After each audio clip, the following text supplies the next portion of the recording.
podcast. You're listening to the Premier Rockets podcast. It's H-Town Hoops, hosted by Brandon Scott and Adam Spolane. That's right. It is the H-Town Hoops podcast. Brandon Scott here with Adam Spolane, Austin Mendez producing this thing for us behind the scenes.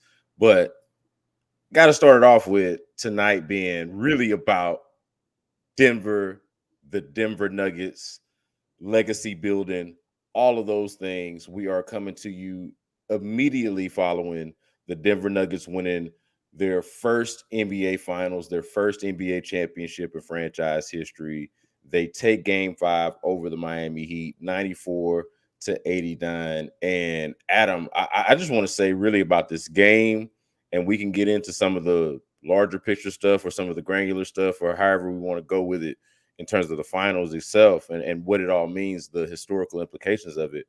But just straight up, like, this game was the first compelling one for me since Game 2, when Miami won Game 2 and tied the series at 1-1. You know, it was a blowout in Game 1 in favor of Denver, obviously. And then Games 3 and 4 were also really in favor of Denver in a way that didn't really feel that compelling of a finals and compelling basketball theater. But this game, when you look at it, between Miami, I wouldn't say dominating the first half, but it was Miami the first half and Denver the second half. And obviously it was more of Denver in the second half than anything that was the deciding factor in this game. But the back and forth, the defense in this game, some of the defensive plays, the calls, obviously that Jimmy Butler call from the three-point line when he's supposedly fouled by Aaron Gordon. They challenged the call, and he still ends up getting that call. Didn't really look like a foul. Looks like he kicked his leg out. That was kind of the moment for me when I changed my mind on who I was rooting for. I was like, man, the Heat can't win the game after this, you know, after a call like this. But I mean, so many moments, and I talked about the defense. You know, KCP with the Kentavious Caldwell-Pope with that steal on Jimmy Butler toward the end of the game, and Aaron Gordon's block on Kyle Lowry. Like, there were just so many moments in this game that made it much more compelling than the two games before it.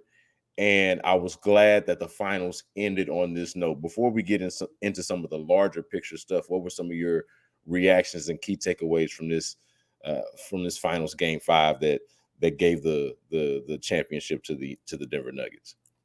I mean, it just shows you how difficult it is to close a team out, especially a team that has as much pride as Miami does and has played the way that Miami has all postseason. And you kind of knew that they were going to bring a lot in this game just off of what you've seen the entire postseason.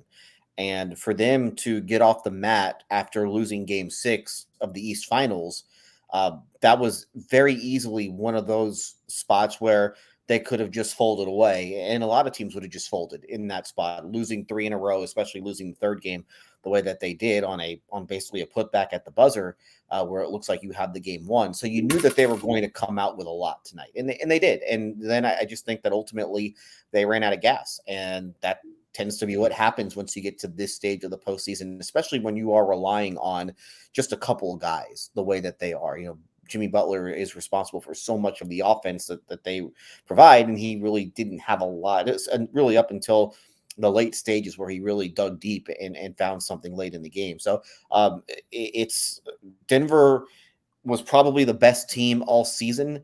It was not, I think they went into the playoffs being underestimated just because of how they looked towards the end of the year. And I saw them in person the last week of the season. They did not look like a great basketball team in that game at Toyota Center. Granted, they did not really play all their guys. And I remember they sat Jokic like early in the fourth quarter and they never brought him back. And so you could tell that they were kind of, they were in cruise control towards the end of the regular season. It kind of shows you how meaningless the regular season kind of is, because you had a Denver team that had sewn up the number 1 seed in the West really, really, really quickly. So they basically just punted on the last month of the year. And then Miami finishes with the 7th best record in the East, and they have to get in because of the play-in tournament, and they barely got in that way. So this is not a great postseason for the regular season really matters. I think that's the one takeaway that I have, not just from this series, but just from the postseason altogether. I think that's an interesting takeaway, actually, though, especially as it relates to Denver. And I'll make it specific to Jokic on this point, that the regular season and the postseason have to kind of come together. You have to have sort of both in your legacy definer. And that's how I look at this with Jokic, back-to-back MVPs the previous 2 years. He doesn't get the MVP this year after a very, I would say, tenuous conversation about his MVP candidacy, right? Like it looked like he was gonna win a third straight MVP there, and then there's a conversation there about wait a minute, should they be giving this guy a third straight MVP? Is he that kind of historical figure? What would it mean if he got a third straight MVP? And there's all kinds of different conversations about it, the merits of it, how race plays a factor into it, a bunch of different angles that this took, and then lo and behold, Joel Embiid, I think, played a few more games maybe, and like you mentioned, they Denver Nuggets went on cruise control toward the end of the season there, and it looked like it looked like they were really kind of focused on the postseason. But then you get into the postseason and you look at how they performed, how dominant they were this postseason, and to me, it is. I mean, obviously, it goes without saying the NBA Finals would be the crowning achievement for Nikola Jokic, but it is the culmination of all of it, right, Adam? I mean, the last 2 years, he's the MVP. And then the question is, okay, can he get it done in the postseason? And he gets it done in the postseason. Now you're talking about a guy, okay, and this is on the legacy defining stuff. You're talking about a guy that does have 2 regular season MVPs back to back, and now is a champion. Has won a finals, has been the best player on the finals, a finals MVP. Okay, and so there's Jokic. Now you're talking about him in a very, very different conversation historically, as opposed to, hey, this guy hasn't gotten it done in the playoffs. And now you got to start talking about him within the conversation of certainly the top 50 players in the NBA history, and maybe even higher than that, depending on how far you want to go with it. And then I think about Jamal Murray as another guy. And then those two guys as a tandem, man. I mean, you're talking about Nikola Jokic, a guy from Serbia, uh, Jamal Murray coming out of Canada, and these guys coming together, homegrown with Denver, uh, two stars. And Jamal Murray goes from being a guy that we just kind of talk about as being like, yeah, he's probably an elite player in the NBA, but what is he without postseason success? Now you look at this postseason run and what he did throughout, what he overcame with the injury, tearing the ACL a couple of years ago, coming back from that. I mean, to me, it just changes the conversation entirely on a lot of the guys, or I would say really everyone on this team. I mean, even think about the role players. KCP being a guy who's a 2-time champion, who would have thunk it that Kentavious Caldwell Pope would be somebody that you have to talk about as a role player, as a historical figure. The steal on Jimmy Butler in this game to kind of help them win the game. And obviously he was on the championship team with the Lakers a few years ago. I mean, it just really changes the narrative. The finals for me just says a lot about how much the narrative can change and sort of direct on a particular player and a particular set of players. Well, it's Jokic in particular because he's the best player. And there was always the feeling, and this kind of gets into a team building thing where it always feeds into well, you can't win a championship with that type of a player as your best player, with kind of a center, who's not the most athletic guy in the world, who you can really hunt on defense. Like you can't win a championship that way. And this just proved that you can win a championship that way if that guy is as special as Jokic is. And he showed throughout this entire postseason. I mean, he's the best player by far in this postseason. It wasn't even close. Just the consistency, the minutes that he was playing. I mean, he's playing well over 40 minutes a game during this series, and he's doing that in altitude, by the way, half the time, which also cannot be that must be factored in as well, because playing 40 minutes a game in Denver is a whole lot different than playing 40 minutes a game in Miami, especially when the defense is just basically they are game planning for you. And so he has vaulted himself into a different stratosphere of player, and that goes without saying. And all the things that you kind of poked at with him in the past, you can't do it anymore. And it's not like this was a fluky championship either. They went 16-4. The first round, they beat an 8 seed in the first round, but hey, that's what happens when you're the 1 seed. The second round, they beat a team with Devin Booker, Kevin Durant, Chris Paul. In the conference finals, they beat a team with LeBron James and Anthony Davis. And in the finals, they beat an 8 seed essentially, but that's not a normal 8 seed. So this run is special. And I think the net rating is going to be over 8. We haven't seen a champion with a net rating of over 8 since the Warriors in 2018. That's special territory. That Warriors team was special. This Denver team is special. I think they're going to be able to keep almost all of it together, which is really important. I mean, you look Murray, Jokic, Porter, Gordon, these guys are going to be together for a long time. Caldwell Pope, I'm not sure what his contract looks like, but there's no reason to think that he won't be, with that team for a while. The only real question mark, I guess, right now is Bruce Brown, which would be a big loss if they lose him. But that's what happens when you win a championship. And so Michael Malone said, during the celebration, like, hey, we're coming back next year. I mean, he's right. That team's going to be right there next year. And to me, they go into next season as the clear favorites to win another championship. That's how good they are. And you don't, just one of the things I was talking about with the regular season, you look at that team, that's better than a 53-win team, but that's how many games they won during the regular season. You don't see a lot of 53-win teams in the regular season then go 16-4 in the playoffs. And it just shows you how essentially the regular season just isn't that big a deal anymore. They did just enough to get the 1 seed, and then they turned it on once you got to postseason play. Yeah, man. I like to look at how some of the role players figure into the bigger picture, but you're absolutely right about it really being about Jokic. I mean, that's the big story. And I talked about it a moment ago, and you mentioned it well, how you have to, like, there's no way around the Jokic conversation now, right? When it was just, and to your point about the regular season not mattering, when it was just, hey, he won back-to-back MVPs, it didn't really feel as big because there wasn't much of a postseason conversation around it. And then now you have everything that you described.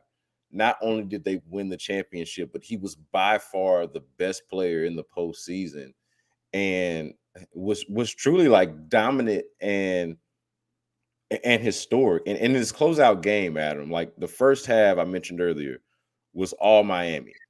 But in this closeout game, as Denver wins it in 5, Jokic scores 28 points with 16 rebounds, and he's 12 of 16 from the field. 12 of 16. The guy missed 4 shots. And it felt like in the first half, he wasn't really much of a factor. And this was an ugly game, just to be clear, game 5 of the finals. But Jokic, the efficiency, the ability to control the game, I mean, all of it is just it's just something that I don't feel like we've actually seen before from a player with this sort of size and skill and ability. I wouldn't say we haven't seen it before at all, but it is very particular and unique, I think, to Jokic, and he's just in an entirely different conversation for me. I do want to mention about Jimmy Butler, though. We're talking about the Denver Nuggets, and it's obviously something that you want to focus on is the champion, but even Jimmy Butler here in this series to me is significant. Like I think about how I've seen already comments on social media about Jimmy. Can you still call him playoff Jimmy? Is that a name that you can, or a nickname that you can still give him after he comes up short in the finals? And I'm like, hey, he wasn't great at certain moments in the finals, but like you can't lose sight of the fact that, hey, he scored those 9 straight points there at the end. He turns it on at the end when they really needed Jimmy Butler. And you could hear Jeff Van Gundy talking about it in the broadcast. Like, hey, this is the moment where they needed to be Jimmy Butler and Bam Adebayo. They need something out of their stars. And for a moment there, they actually get it. And you talked about it too. They run out of gas. They just simply run out of gas against a much better team.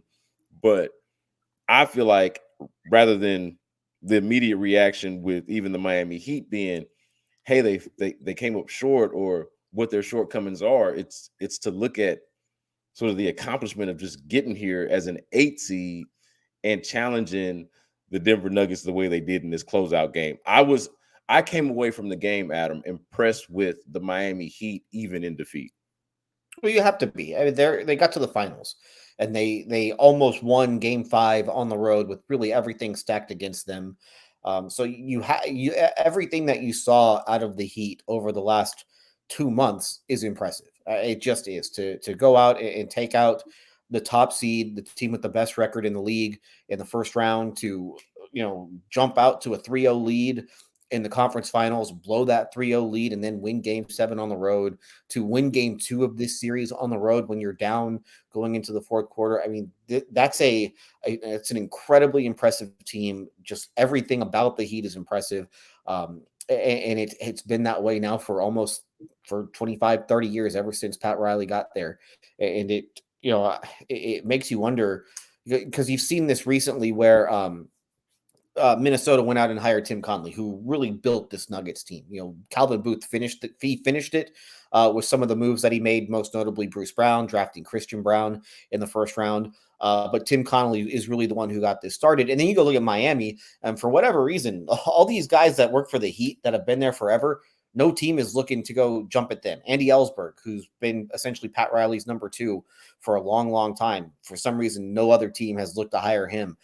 Chris Quinn has been Eric Spoelstra's lead assistant for a while now. No team has really looked to hire him. So it's somewhat, to me, it should be a copycat league, and you should be trying to copy what both the Nuggets have done just in terms of team building, and we can get into that, and then just how the Heat have run their organization over going back, to 1995, the day that Pat Riley got there. So these are two really impressive organizations. They are really well run, and it goes to show you how important organizations are to building great teams and to building championship level teams, because you don't see, it's very rare to see the dumb organizations get to this spot.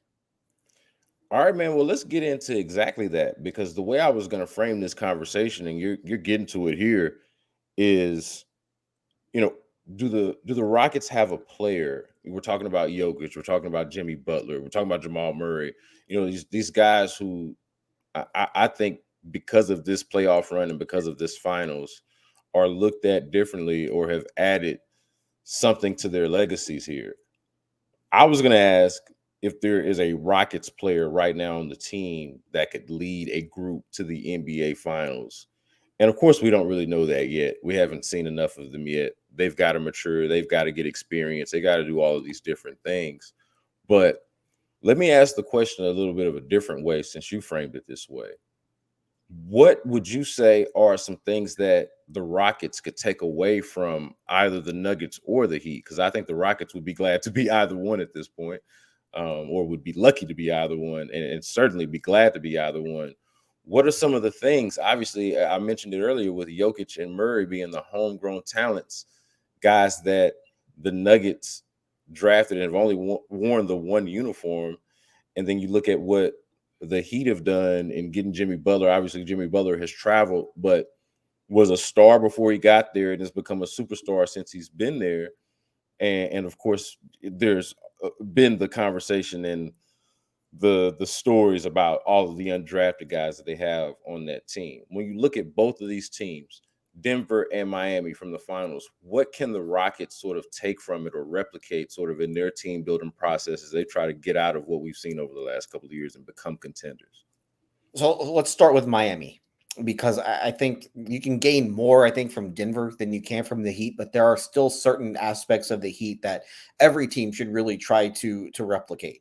And the first would, and I know it's corny to say it, but culture does matter. And the ability for one play, you look at Miami, there isn't one player that's bigger than the rest of the organization. And you look at a lot of teams around the league, that's not always the case. And so the ability to, and it's very similar to how San Antonio was built all those years with Popovich and Tim Duncan. One player is not bigger than the rest of the organization, and we're going to coach you hard, and we're going to get after you. And you look at, and this is, I think, probably there are two, I guess, events of the current Heat organization that I think matter more than anything else. The first is when, in whatever it was, 2010, 2011, when LeBron James, Dwayne Wade, and Chris Bosh essentially tried to get Eric Spoelstra fired. And they went into Pat Riley's office and they said, "We want you to be the coach." And Pat Riley said, "No, he's the coach." That's a huge moment just in the history of the Heat organization, because as we've seen now in the decade that has followed, Eric Spoelstra is one of the best coaches in the entire NBA, probably one of the best that we've ever seen. If you don't have that culture built in, that for I think probably most other teams, Eric Spoelstra gets fired and somebody else takes over. So I Yeah, think that's a huge. especially for that group of stars, right? Like for LeBron, what D Wade meant for Miami, and of course, obviously having Chris Bosh too. But for that group of players, you're particularly correct about that. That's a huge moment right there. The fact that Riley had basically the balls to stand up to those guys and they stuck by Spoelstra, and obviously that has worked out. So that's the first big moment. The second one for me is it was last season when Eric Spoelstra and Jimmy Butler almost get into a fight on the middle of the floor during a timeout. And it kind of showed you that, hey, Eric Spoelstra's not some sort of a pushover. And the thing that I noticed the most, the whole team got behind Spoelstra in that moment. And again, it showed you just the culture that has been built there, and most notably Udonis Haslem. Like Udonis Haslem's getting ready to fight Jimmy Butler right there on the spot if Spoelstra wasn't going to. And again, it shows you just the importance of just the culture that they built over there, where the head coach has enough power to where he can basically get in the face of his best player in that sort of a moment and not have to worry about it. How many teams, how many coaches out there can you say that about? There are very few. And so we talk about heat culture and people make fun of it, but it's real. Like it is absolutely real. And I think that sort of stuff matters. Do you want to respond or do you want me to go to Denver now? Yeah, no, I would agree with that. I would say that like the heat culture, just the point that you just made about the head coach, and this is not, I don't want to take a shot at Steven Silas here, but like the thing that I'm immediately thinking about there is like, okay, they just hired Ime Udoka and they were replaced a guy who you just couldn't really, like, I couldn't picture that scenario with the previous coaching staff that they had before. And that's with all due respect to what Steven Silas represented and what Well, he even was. the But it's one like, before that. yeah, yeah, no, it's I would ask you, when was the last time would you've covered the team longer than I have. Obviously, I've been a fan of the team my entire life, but when would you say was the last time they did have a coach like that?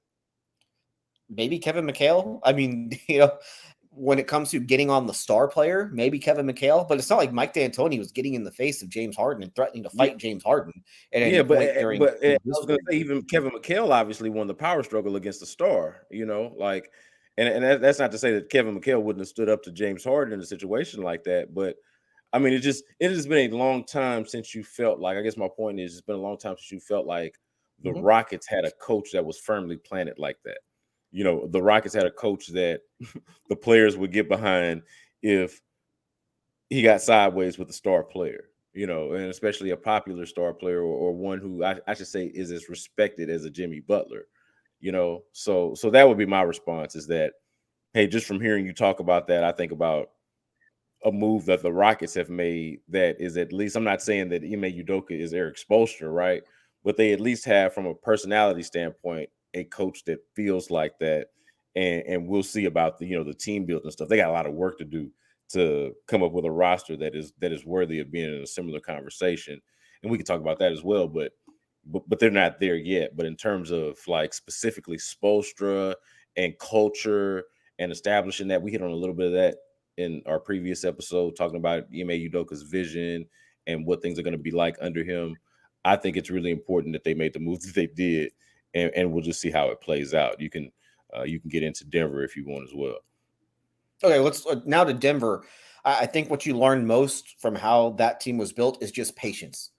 And they went through. You look at that roster, and of the guys that are key contributors, there isn't a top 5 pick. Murray's the highest pick out of that group, and he was picked, I believe, 6th or 7th. They did not make some big free agent signing. I think the biggest free agent signing that they wound up making was Bruce Brown, and that was just this past offseason. They didn't make some huge asset consolidating trade. The biggest trade that they made was getting Aaron Gordon for Gary Harris's contract and a future first-round pick. So just the patience that they showed in building out that roster, where you draft Jokic, you draft Murray, you just let those guys grow together for a long, long time. And then this is the other interesting aspect of it. They could have traded Murray.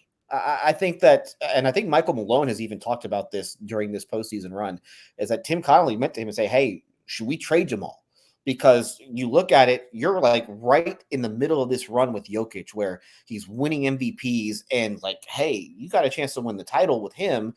And they could have made some sort of a trade to a team that was tanking and tried to get something for Murray that would have helped them last season in their playoff run when they're starting Austin Rivers and Facu Campazzo as their backcourt. They could have gone and traded Murray, for 75 cents on the dollar to give them somebody that would help them that season to take advantage of another Jokic MVP season. And Malone said no, like stick by Murray, and that paid off. And it just shows you how if you let a team grow together, that there can be a payoff if you have the right guys. And I think that we have seen that you let Porter and Jokic and Murray, and they get Gordon and they sign him. Like they spent a lot of money on that roster. They, from a resource standpoint, they spent a lot. It's not like this is a cheap roster, even though they haven't made like the big free agent signing or the big massive trade, but they just made a bunch of smart moves. They stayed patient. I mean, they could have tried to maybe even tear it down last year after they lost in the first round, but they didn't. They believed in Jamal. They believed in Murray. They made some smart trades around the edges.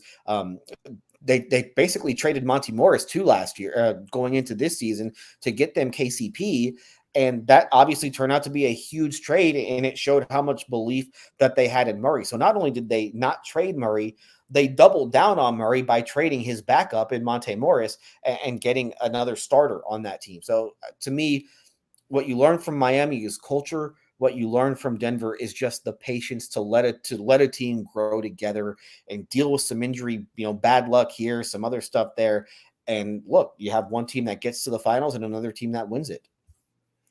Man, that's actually really interesting. I hadn't thought about it from the angle of the decisions that the Nuggets made with Murray in terms of not trading him and doubling down. I think that's a really interesting way to put it. I hadn't thought about it that way. Certainly I thought about Jamal Murray and just how much more respect. And I already knew that Jamal Murray was cold. Like he kind of established that, I think, in the bubble. And of course he's been injured, but I already knew he was cold. I think that throughout this finals run, it's been all about Nikola Jokic, and rightfully so. But somewhat underrated in that is Jamal Murray as a number two. And let's just be honest here with the Nuggets and Jokic, as great as he is, there is a sort of a lightning in a bottle aspect of what has become of Nikola Jokic being a second round pick, the 41st overall pick. You mentioned Murray. I think about this too. He was a 7th overall pick. And the Rockets are sitting here now with the 4th overall pick. You talk about team building. The sky is falling. Yeah, the sky is falling. But here are the Nuggets who were led to the finals and are being, they have guys that are being discussed differently. I think should be being discussed differently historically now, who were drafted. Number one, the best player on the team in the second round of the draft. And then 2 years later, Jamal Murray with the 7th overall pick. It just goes to show you I don't even want to say it's making lemonade out of lemons. It's just sometimes you catch lightning in a bottle. Sometimes it's just a lot about your scouting, and then it's about fit as well. And that to me stands out too. I mean, the style of play of Denver is, I think, special and along the lines of something that you would want to replicate. Just like when the Warriors first burst on the scene a little less than a decade ago, I would say about, whatever it was, 9 to 8 years ago, and you're thinking about, oh man, look at how they move the ball. Obviously the 3-point shooting, but the style of play was something that was worth admiring, and the Nuggets have that as well. And yeah, just from a team building standpoint, I'm looking like, man, the Rockets, okay, talk about making lemons out of lemonade. Well, here they are now on their team currently with back-to-back years. They have the number 2 and number 3 overall pick. And then the third year, like you mentioned, the sky is falling because they didn't get Victor Wembanyama, but they've got the 4th overall pick. It feels like, based off of what you've seen Miami do and what you've seen Denver do specifically with their homegrown talent, that the Rockets should be able to make the most out of what they've had resource-wise or team-building-wise in terms of draft capital over the last couple of years with Jalen Green, Jabari Smith Jr., and whatever they're able to get out of this particular draft. Let me add one more thing to the patience part too. When the Rockets when the Harden trade stuff was out there with the Rockets now, whatever it was, 2.5 years ago, Denver had just gotten to the conference finals in the bubble. And Denver wasn't one of those teams that was on Harden's list, but people who are thinking outside the list threw Denver in the mix, basically saying, hey, what about a package that starts with Jamal Murray for Harden? And you're basically saying, and Denver probably could have done that. I don't know if the Rockets would have done it, but I don't even think they entertained it. And again, it shows you just how important the patience is to just let a team build and let a team grow and not get um, discouraged by losing in 5 games in the conference finals in the bubble to the Lakers. I mean, that to me is the big thing, is that a lot of times these teams, you're building something, and you're building something that could wind up being special, but you hit one speed bump and then you decide, you know what, we need to just tear it down. We just need to tear it all down right here. And I go back to, like, you look at like the Utah Jazz with Stockton and Malone. Like, those guys played together for over a decade before they even got to the NBA finals. Can you imagine like a duo now playing together for that long and not getting to the finals and sticking together as long as that Utah team did? Look at what people are talking about with Boston, with Jaylen Brown and Jason Tatum. Those guys were in the finals last year, and we're talking about, oh, they're not good enough together. They can't, they have to break those two up. They can't win a championship if they don't break those two up. They just got to the finals with those two. What are we talking about? If you get to the finals, that means that you have the chance, you have the ability to win a championship together. And those two, as the best player, just lost in Game 7 of the Eastern Conference Finals this year. Last year, they lost in Game 6 of the NBA Finals.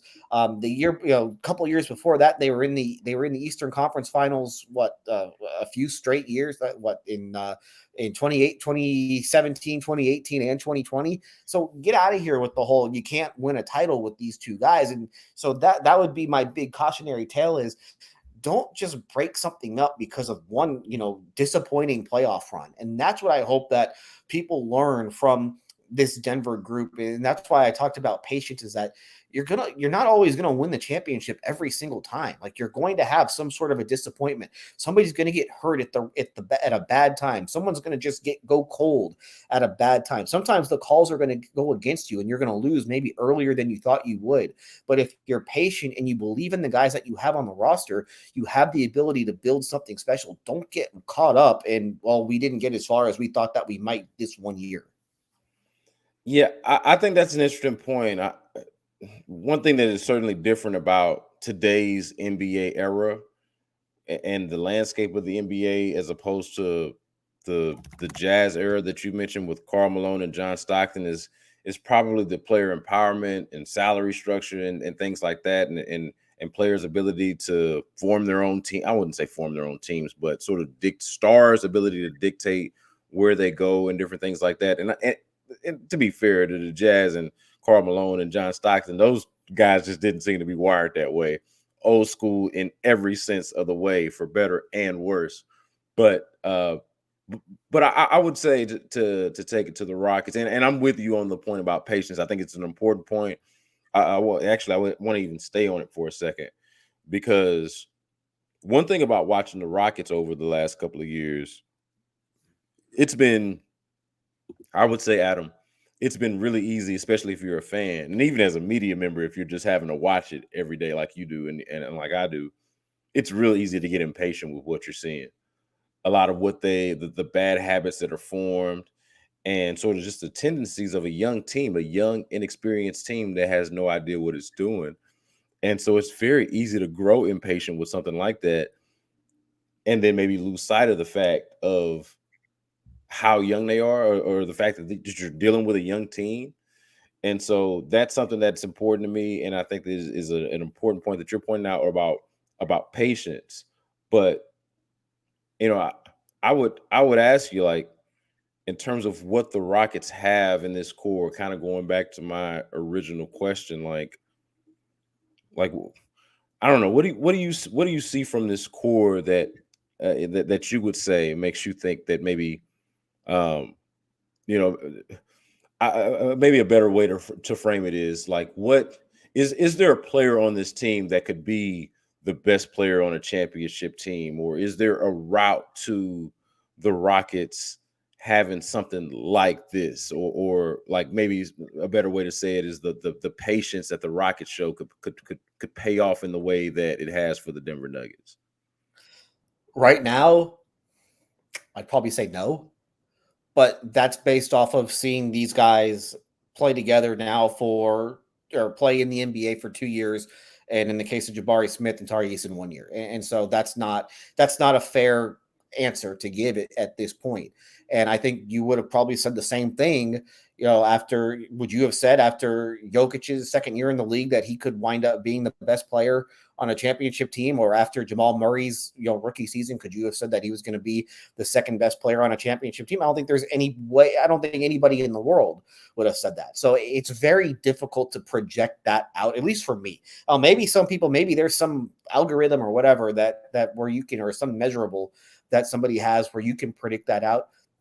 For me, I can't. I think it's so difficult to make that guess, which is basically what it is at this point. I see guys who are extraordinarily talented and they can do things on a basketball floor that a lot of players can't do, and that's a good start. I would rather have that than have just a bunch of ordinary guys. So to me, that I think that's a question that you might be able to answer much better in a year from now. And James Harden turned out to be an MVP. He's an MVP. He could have won multiple MVPs. I did not know he was capable of that until the year that he finished second in MVP voting. I would not have said that after the 2013 season, his first year with the Rockets. I would not have said that after the 2014 season, his second year with the Rockets, when they even won 50 games. And he did certainly take a step up with his play that season. But I did not see him as a guy who could win an MVP the next year, or he finished second in MVP voting the next year. I didn't see that year. So I think it's really difficult to predict. You almost don't know until you actually see it. So you have to see a guy really elevate to that level before you can make the prediction that he can actually get there. Yeah, to that point, Adam, I would even say with Nikola Jokic, after year 3, I didn't know that Nikola Jokic would be Nikola Jokic after year 3. I mean, he averaged, what were his numbers after year 3? 18 and a half points, and let's see, yeah, 18. I think it looks like he did 18 and 10, or almost 18 and 11 after year 3, or in his age 22 season. And okay, that's promising, but you're not And they looking at missed the Nikola, playoffs. and they missed the playoffs, right? Exactly. And so you're not looking at him and saying, "Hey, that's going to be a historical figure. That's going to be a guy that we talk about amongst the all-time great players in the NBA, and he's going to lead his team to a championship." I don't see something like that on this team right now. I don't see a Nikola Jokic on the team. It'd be ridiculous to try to predict that. But to that point, it's not like we saw that from Nikola Jokic after year 3. Now, let's go beyond that. Jamal Murray. Could I see Jalen Green being as good as Jamal Murray? Certainly, like, not right now in this moment, as he is an efficient player and, as I would say, as skilled and as intellectual of a player as Jamal Murray is out there. But over time, like, as far as ability and talent, yeah, I could see him being that level of a player. Could I see Jabari Smith Jr. being either some type of complementary piece to a championship team between his skill set, his actual basketball skill set as a defender, as a shooter, and I know he didn't shoot as well as people might have hoped or projected he would, as even as a rookie, but that's his game. As someone who can shoot and play defense and has the intangibles that he has, I could certainly see him being a key piece on a team like this after some years, after some development and all of that. Tari Eason, you want to talk about, especially this game 5 reaction, where it was ugly and it was a defensive game and it was a game about getting on the floor and getting in front of the ball and just making plays. Yeah, I absolutely could have seen Tari Eason making plays on a Miami Heat team like this, or a Denver Nuggets team like this. So there are pieces there that you say, okay, there are guys that could fit into some sort of championship role. It's just about, okay, do they have the frontline players, and do they have the culture like you talked about earlier? Has that been established? How long does it take for that to be established? And then, of course, the veteran presence. They don't really have I don't think the key veterans that could get you, that could get you a finals run like this. They talked about all the undrafted guys for the Heat, but even for the Nuggets, like a KCP, an Aaron Gordon, who was an afterthought and just known for the dunk contest in Orlando, and now you got to talk about him differently as a role player. He's a champion now. Aaron Gordon's probably going to be somebody that can get a lot more work now after he retires as a champion, as he would have before. It's just small things like that. I think the Rockets have some pieces, but they just have to do a couple of things that you've hit on already. Establish that culture and have that patience with the guys that they have invested in and said, hey, we believe this guy is worth drafting at this spot and building our team around. And they do have a couple of guys on the team like that right now. And I think there's a difference, though, between the two. And that's just the wins and the losses. And I'm just going to go through the Rockets and Nuggets are actually not a terrible comparison, just in the timelines. So in 2016, that's Jokic's first season in the league. They win 33 games. Jalen Green's first season in the league, the Rockets win 20 games. Jokic's second season in the league, they draft Jamal Murray. So that's Jamal Murray's rookie season. Rockets then draft Jabari Smith. And Denver goes from 33 wins to 40 wins. Rockets go from 20 wins to 22 wins. And then the next year, Jokic's third year and Murray's second year, Denver wins 46 games, and they only missed the playoffs because the West was just a juggernaut that year. So I think that obviously there are pieces that the Rockets have, and you certainly need those pieces, but we have not seen them win at any sort of a level that makes you think that this team can get to those heights. And while Denver didn't win a lot either in those early years, they at least won more than the Rockets won. They won significantly more than the Rockets won during those early years. So that's why I think that that's why this is a big year. I mean, it just goes without saying that's why this is a big year, because you need to see if these pieces that they have can find a way to gel together and then grow into a team that, at least at this point, can get to 40 wins and compete for a playoff spot. Because year 3 of Jokic, he was competing for a playoff spot. He went into the last game of the season needing to get a win, and he'd have made the playoffs. He lost to a Jimmy Butler team. Then they won 46 games that year. So I don't think that Jalen Green is going to win 46 games in his third NBA season. I would be shocked if that happened, but that I think is the big difference right now, is that we can talk about the talent that they have and the pieces that they have, but when you compare it to what this Denver group was doing in their first, second, third year in the league, the Rockets are not winning at nearly the same clip that makes you think that, okay, this can one day grow into a championship level team. All right, so let's transition into the Rockets team building aspect here and the latest headlines that we've gotten out there. Mark Stein, formerly of ESPN, New York Times, I'm sure other places as well, doing his own thing these days, but he had a report out there pretty recently that if things don't work out for the Rockets and James Harden in the reunion that we've been talking about on episodes for a while now, that if things don't work out between the Rockets and James Harden, that Kyrie Irving is someone who the Rockets could pivot toward. And I think you and I are on the same page here. It is pretty unlikely that Kyrie Irving would wind up with the Rockets, okay? And you even said it on Twitter that he's not signing with the Rockets. The Mavericks basically have no choice but to offer him the max, and that's based off of what they did to get him. There is no viable backup plan behind Kyrie Irving, obviously. And things did end weird there for this season with the Mavericks and everything.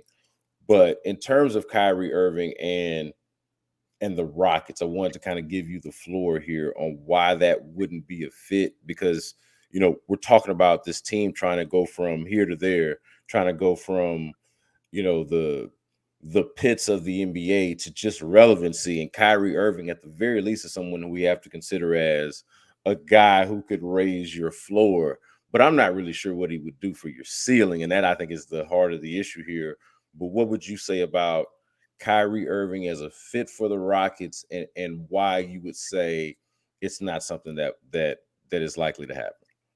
Well, I don't know. I mean, obviously, I think you kind of laid out the reasons why it's unlikely to happen, and that would be because Dallas basically doesn't have a choice. The Mavs, Right. Unless they want to piss off Luka Doncic even more, they basically have to just give him whatever he wants. But if for whatever reason it falls apart with Dallas, you do have the Lakers out there, and LeBron James, I think, has made it pretty clear that he would like to play with Kyrie Irving once again. And so, I don't hate the idea of Kyrie Irving just because he's a floor raiser. Like, that's what he is. And for a team that needs to start winning games, he helps you do that. Now, the question is, how many games is he actually going to play? Because he hasn't played many games the last few years. It's rare to see him he played 60 games last season. It's rare to see him play more than that at this point of his career. And it's not like he's old. He's 31, I think, about to be 32. So it's not the worst idea in the world. That said, it remains highly unlikely. So if that is the only option that they have, then I don't think that it's the worst decision to make. You bring him in for a little bit. He helps you win some games. He helps you with your young guards, and I do think that he would help those guys, just because he's probably smarter than any other player that they've played with before. And then I think somebody like that might have, if he handles himself the right way, and that's somebody who might have some trade value somewhere down the road. And then maybe you try and flip him for something. Again, I don't think it's the most realistic move in the world, but if that's the option that they're left with, and if it becomes a real option, which I don't think that it will be, that would be kind of my thinking behind it. Yeah, I'm one of those people that's got mixed feelings about non-basketball Kyrie Irving. That's kind of annoyed a little bit about Kyrie Irving and sort of the way he carries himself, but also has some admiration for it as well. Like, I've got really mixed emotions about it. And I think that factors a lot into how fans react to Kyrie Irving, because he's kind of a polarizing figure. But just keeping it on the basketball standpoint, I'm with you in terms of like not hating it entirely. I actually kind of like it in some ways. I just have all of those same questions that you raised about how many games he's going to play and how reliable is he? Because as cold as he is, and let's make no mistake about it, say whatever you want about Kyrie Irving, but dude is cold. I mean, he is an incredible basketball player. Like, let's not get that twisted at all. But as cold as he is, he's just unreliable. I mean, I think that's the thing maybe that irks me the most about him, is when you go from his last couple of runs, and I don't know how much I would put the Dallas run on him. Obviously, things went downhill after they traded for him, sort of unexpectedly, and then they They're milled in. It already seems down. like at the end. They were They already, were and they they traded. were, but they They traded for him traded all their for them depth not to go for him. downhill, though, right? Yeah, They yeah, but they gave up it turned out to be a dumb trade. It yes, was yeah, okay, fair. it was a mistake to cover up for a mistake, was basically what that trade was. And so they let Jalen Brunson go for nothing, and then Yeah. they have to make a move to cover up for that mistake, and it turns out to be a mistake because they gave up all their depth and they basically weakened every other aspect of their roster for these two score first guys, and you just didn't have time for those two score first guys to figure out how to play with each other. So I Yeah, don't blame Kyrie Irving for anything that necessarily happened there. That's more of an organizational failure than anything else. yeah, I would agree with that. The situation with Dallas is more of an indictment on Dallas as an organization. But still, when you look at Kyrie Irving in Boston and in Brooklyn, those things don't look great. But still, at the Yeah. same time, he's when he plays, he is an undeniable talent. And then the question for me goes to, and the reason why I like it, then the question for me goes to, like, we know what Kyrie Irving is as a basketball player. We just described it, just talked about it. But then it goes to, okay, you talk about that patience again. And what are these other players that we don't really have the answers to now? Or yet, I should say. And if Jalen Green is a frontline player and Kyrie Irving is exactly who we know him to be and plays we're talking about a different sort of thing in the backcourt, and then you add the rest of the guys, Jabari Smith Jr. and how he develops, and Alperen Sengun, and I don't know what happens with Kevin Porter Jr. in a situation like that, but imagine you cast him in the role that we've talked about really liking him in, as a second unit guy, and as someone that's anchoring your bench unit. Like, to me, basketball wise, especially if you're looking at it from the optimistic view, glass half full, I really like it. Or I really actually like the fit. It's the unreliability with Kyrie Irving that makes me think, oh man, like, that's not somebody that you want to give. And he's obviously someone, okay, similar to James Harden in this way, who was looking for, rightfully so, the most possible money that he can get. You're not getting Kyrie Irving on any kind of discount, obviously. That's absurd. So, like, it's okay. Are you investing that kind of money in someone who has shown himself to be somewhat unreliable at times, even though he's a supreme talent? So that, to me, is what makes it somewhat fascinating. Then, of course, we do have, and I don't know if how much we talked about this, but we did talk about Jalen Green's appearance on Paul George's podcast. We know sort of the reverence that he has for Kyrie Irving, and that being somebody that he wants to learn from. He didn't say necessarily that he wanted to play with him, but you could just imagine how, what kind of effect that would have on Jalen Green. Is that a good thing? Basketball wise, you think maybe so. Like, overall, you're like, I don't know. It's kind of complicated because Kyrie is somewhat complicated, but it is an interesting, somewhat curveball, however unlikely, as something that probably won't happen, but something that, if you wanted to imagine, could be pretty interesting. Yeah, and I would not make the investment. I would be terrified of the reliability aspect. But if you basically go down the line, and if you miss on Harden, who's number 2 on that list, it's probably Irving. I mean, let's just be honest. You look at the free agents that are out there, he's number 2 on most lists. So if that's what you're left with, then hey, maybe you don't have much of a choice. To me, I wouldn't, but I'm not a GM who probably has some sort of a win now ultimatum from the owner at this point, which Rafael Stone might at this point.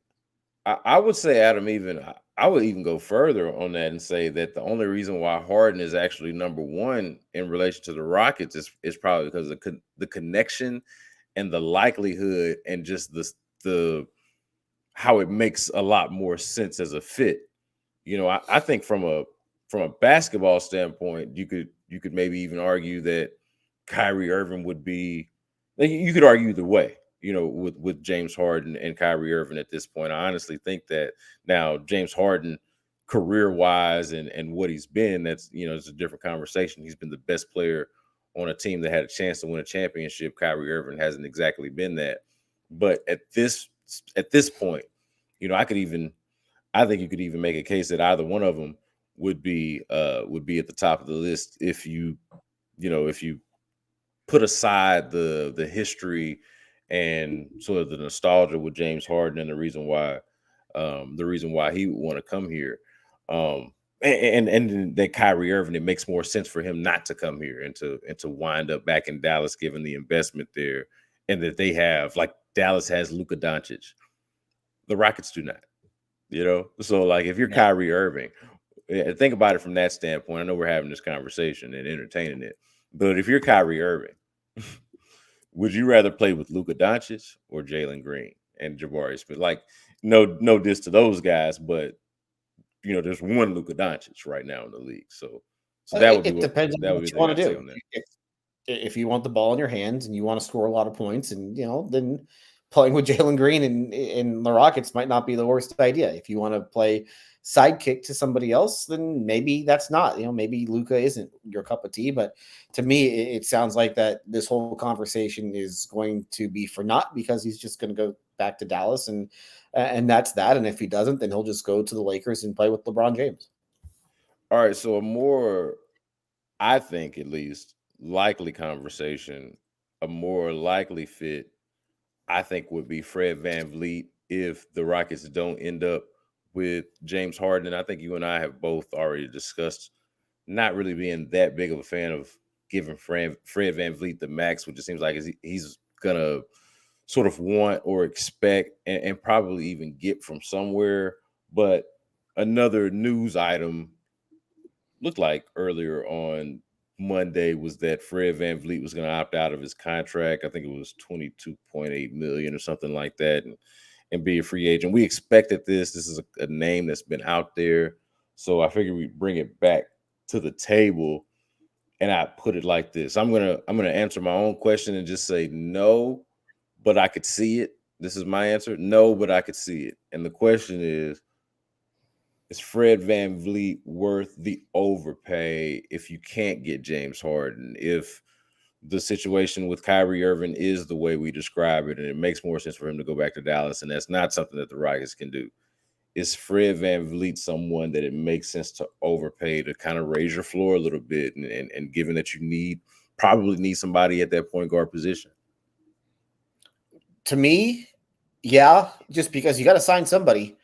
And it's important to note also, an overpay this summer will not feel like an overpay a couple of summers from now. Because once the cap really starts to go up, once you get the new media rights deal, the cap starts to go up exponentially, not exponentially, but it'll go up a significant amount.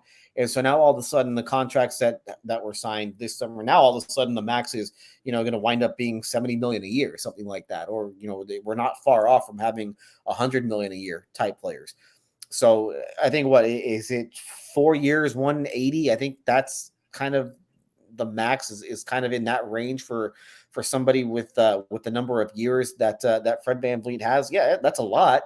That's a lot of money. That's a significant amount of money, but it's not going to look that bad, assuming that he stays at the same level that he's been at in a couple of years. Now, I'm not a big fan of Fred VanVleet, the player.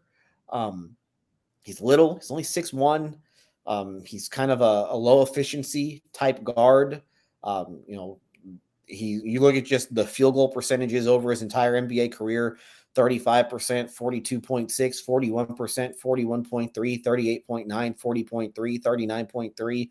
It's not exactly what you're looking for. Not a great athlete. Yeah, 37% shooter from three. Good assist to turnover numbers. You'll take that. This past season he was 7.7 assists, 2 turnovers a game. Like on this type of a team, you'll take that. So again, this is the hard part of free agency, because a lot of times you are forced to overpay for guys. That's just what free agency is. You are paying guys for what they have done in the past. You're not for what they're going to do in the future. You draft guys for what they're going to do in the future. You sign guys to rookie extensions for what they're going to do in the future. But when it comes to like free agents, to veteran free agents, you are paying them for what they've done in the past. So the money is high. The money is clearly a lot. It would be more than he probably is worth on, just as a player. But you got to pay these guys. And that's kind of the danger of having all this cap space, is that you got to wind up using it on somebody. And you look on down the list, Harden is probably number one on this free agency. Kyrie Irving is probably number 2 on most lists, and then number 3 is probably Fred VanVleet. That's just the market that you're in, and you have to take advantage of it at some point. Now, you can always roll that cap space over. I mean, you can do that. That's an option for you, but it's going to make it harder for you to win games this next season. And as we've talked about, they need to start winning games this season, because I don't know if the GM can survive it if they don't. Fred VanVleet is a good player, and I think to a far lesser extent than Kyrie Irving and certainly James Harden, I think he does raise your floor as a team. He's young. He's younger. He's 29. Yeah, and so I wouldn't be like categorically opposed to it, but I'll say this: I'd be more in favor of the Rockets just draft it. Like if it comes down to it, and you can't get James Harden and Kyrie Irving's not realistic, like we talked about, I'd be far more in favor of the Rockets just drafting Amen Thompson and using that money, not necessarily maybe rolling it all over, but maybe spreading that money around on more free agents if that's an option. I know that's me kind of with a utopian view of it, like, hey, they're just going to be able to spread the money around and get all these different guys. I don't know that that's actually realistic either. But if I'm just trying to map it out in my head without knowing exactly what the situations are. I'd much rather see the Rockets draft Amen Thompson. I like his floor a lot more as a player and in that position, filling that role. Of course, he'd be a rookie and somebody that hasn't been challenged a lot playing an overtime elite the way Fred VanVleet has as an NBA champion. So I'm not comparing them in that way, but I think the floor is a lot higher. I'd much rather see them invest in that. And it's not to say that they couldn't do both, like sign Fred VanVleet and draft Amen Thompson. But now you've got a logjam at guard. Kevin Porter Jr. still on the team. So I'd much rather see them go that route, the higher ceiling route, than the higher floor route, and see what you could do in the Brooke Lopez, you know, I don't know, the Brooke Lopez, Austin Reeves and Max Strus type of market, and see what else you could get there, as opposed to giving all of that money to Fred VanVleet, because it's not just the money, but it's also a strategic point that I would make about, okay, if you give Fred VanVleet all of that money, are you, are you invested in him as your point guard for however many years? I'd much rather do that with a younger player with a higher ceiling. So that would be my main objection to Fred VanVleet. Less so of him not being efficient enough of a player, just being like not high of a ceiling enough of a player, a higher floor player, but not high enough of a ceiling player for the Rockets. Okay, so that's what you would do. Now I want to put you in the shoes of Rafael Stone. All right. And you are Rafael Stone. You have won 20 games 2 years ago. You won 22 games last year. You might not get another year. So let's say that you feel like you have some pressure to actually win games this year. And if you don't show, if the team that you put on the floor doesn't show significant improvement, you're not going to have the job a year from now. So what do you do in that sense? Does that change? Because I think this is the hard part about rebuilds, is that you have now a GM who might not feel secure in his job, and now all of a sudden, like what the vision that you laid out is not a bad vision. It really, to a point, that if I were in charge and if I had plenty of job security, that's what I would probably do. I would probably just look ahead to the future. I don't care about the pick that's owed to Oklahoma City. That'll work out the way that it works out. I am trying to do what's best for the future of the organization. But if I feel like, hey, I might not be here in a year, then I might speed up the timeline myself. And now all of a sudden, I'm doing things that are thinking more short term than long term. And so if you are in that sort of a position and you're the GM, and I'm asking you, if you're the GM and maybe you don't feel as secure in your job as you did this time last year, does that alter your thinking of how you are going about your business this summer? Yeah, 100% it does. Like I'm speaking from a different vantage point than Rafael Stone. I got to acknowledge that. Like my job is not on the line, my credibility is not on the line, my future is not on the line based off of these things. It is I am merely coming from it from a standpoint of someone who wants what's best for the Rockets and is following the Rockets. So, like, yeah, it's important to point out that my perspective and approaches would be different from somebody whose tail is on the line, like Rafael Stone. I think that's important to point out. But I would say to the question that I would wonder, and I'm interested in what you think about this too, Adam. Like how far am I going with Fred VanVleet being my marquee signing of the offseason? I do think it is a floor raiser, but to what extent exactly? Because we're having a different conversation now than we would be having if it was James Harden, if it was Kyrie Irving, for that matter. Okay, so if it's Fred VanVleet, we're better, but how much better exactly if I don't get that progression and that next step from the guys that I've already drafted, namely Jalen Green and Jabari Smith and even Alperen Sengun and the payoff on hiring Ime Udoka and the culture change and all the things that we talked about earlier. Like I need all of those things to come together. I'm much more reliant on those things coming together. If Fred VanVleet is the main guy that I'm going to go get, I think that those things matter a lot more now, as opposed to just, hey, my job being dependent on a guy that I just signed. Like you could say that about a James Harden or a Kyrie Irving signing. Like Fred VanVleet, I would have a tough time if I'm Rafael Stone, to your question. I would have a tough time thinking that my job depends on the Fred VanVleet signing and what happens there with the Rockets. Like I would think that at that point now, you know, I don't know. Now we're just having a far different conversation to me. So I guess that's where I'm at. Would I still probably do it in the name of self preservation? Yeah, it's something that I certainly have to think about and can't just be as dismissive of as I've been here as I've talked to you. But man, that's not that doesn't feel like it. I mean, imagine that if you're Rafael Stone and you're looking at it. You and I did a podcast not too long ago where I said, hey, it is realistic that the Rockets could get the number one overall pick, sign James Harden, and trade for a superstar all in one fell swoop in an offseason. And then you go from that to, hey, the way that I'm going to fix this thing is by figuring out what to do with the number 4 overall pick in a 3-man draft. That's kind of a 1-man draft, but somewhat of a 3-man draft, and signing Fred VanVleet as my marquee free agent signing. And that's what I'm banking my job on. I wouldn't feel great about that either. I to be honest with you, man.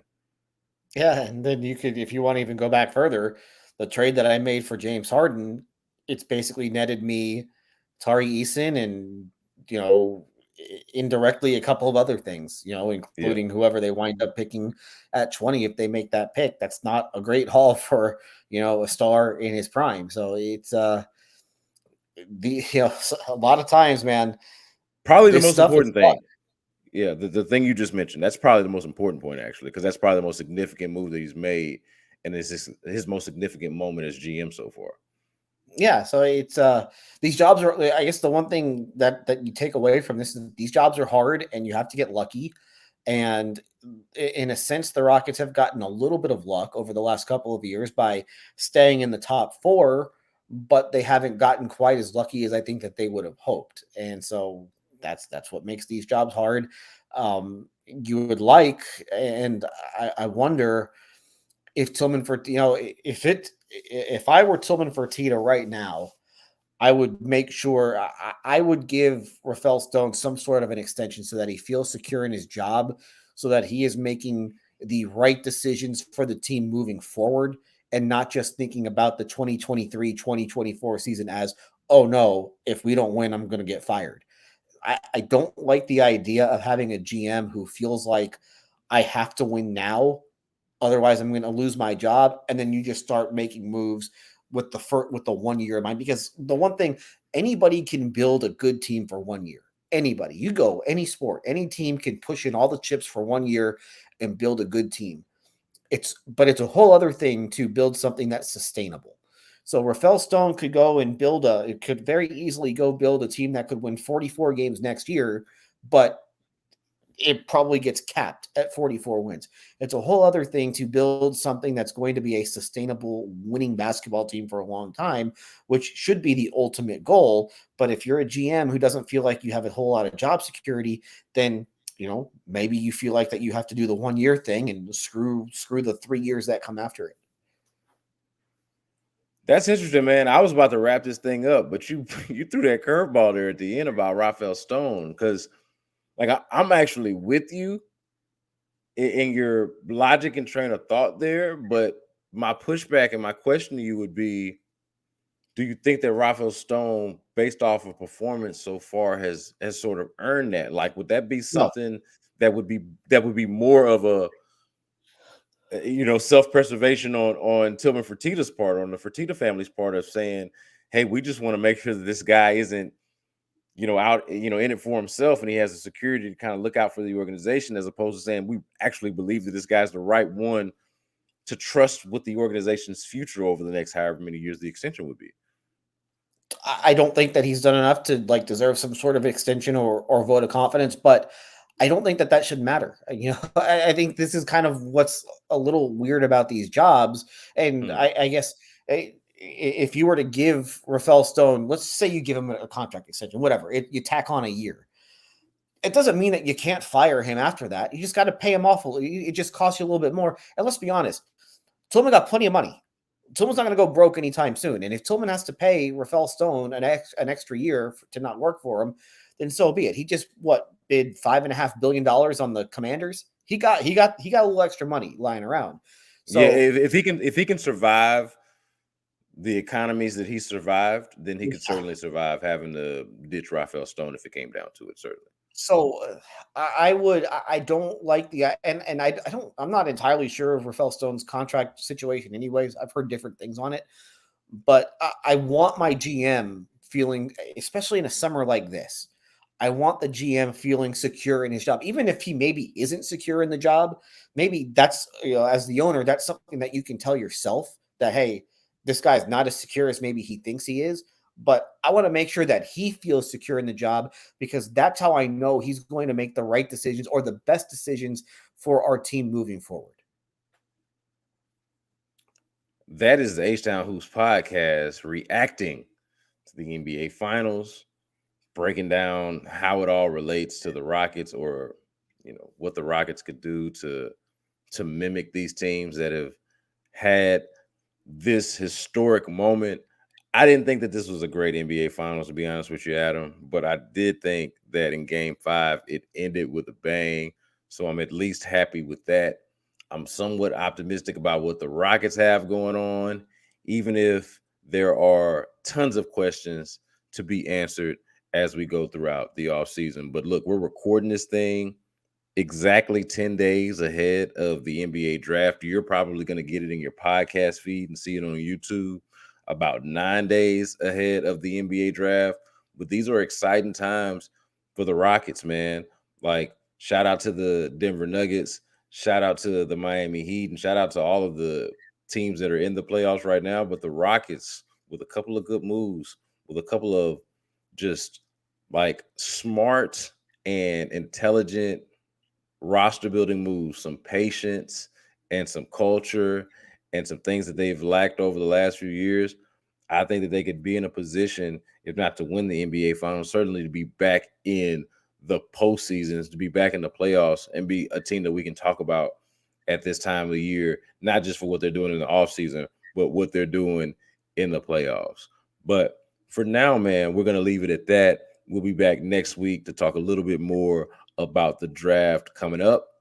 And for Adam Spillane, Austin Mendez producing this thing for us behind the scenes, I'm Brandon Scott. Make sure you subscribe, rate, review, tell a friend.